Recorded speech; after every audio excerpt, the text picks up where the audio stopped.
며칠 전 예보되었던 극강 한파는 시간이 지나면서 많이 완화되었고 서울의 예상 최저기온은 이제 9도로 많이 높아졌습니다. 그런데 비 예보는 아직 여전하죠. 많은 비가 예상됩니다.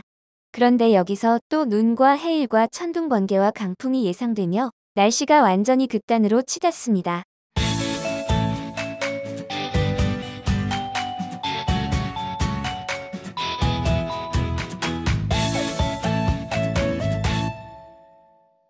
내일 전국에 비가 오며 기온이 상당히 떨어질 것으로 예상됩니다.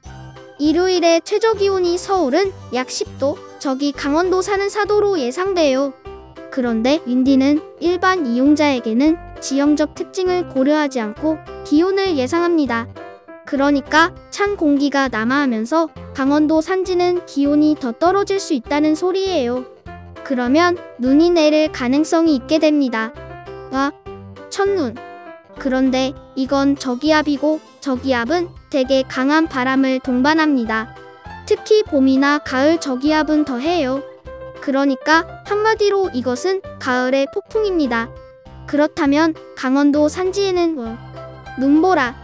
그러면 고도가 낮은 곳에서는 기온이 높으니까 눈이 녹아 떨어지겠죠. 그러면 비가 됩니다. 와, 비. 그런데 그런 비가 적당히가 아니라 많이 온다면?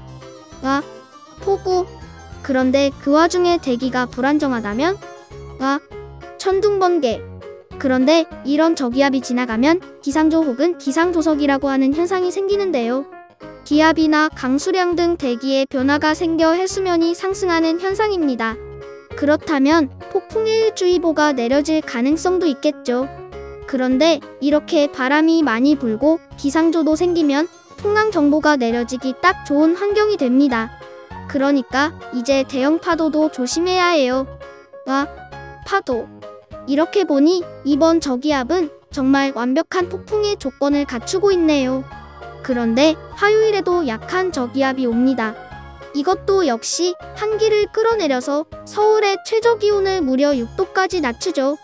그런데 자세한 것은 그날이 다가와 봐야 알 것 같습니다. 그런데 이날 무려 태풍이 생깁니다. 이 태풍은 일단 필리핀을 향할 것으로 예상되고 있습니다. 그런데 더 놀라운 것은 목요일에도 태풍이 생긴다는 것입니다. 둘 다 한국에 영향을 주기는 힘들 것 같네요. 태풍은 정말 예측하기 어려운 요소 중 하나입니다. 태풍의 발생이 무산되거나 경로가 크게 수정될 수 있으니 계속 지켜봐 주세요.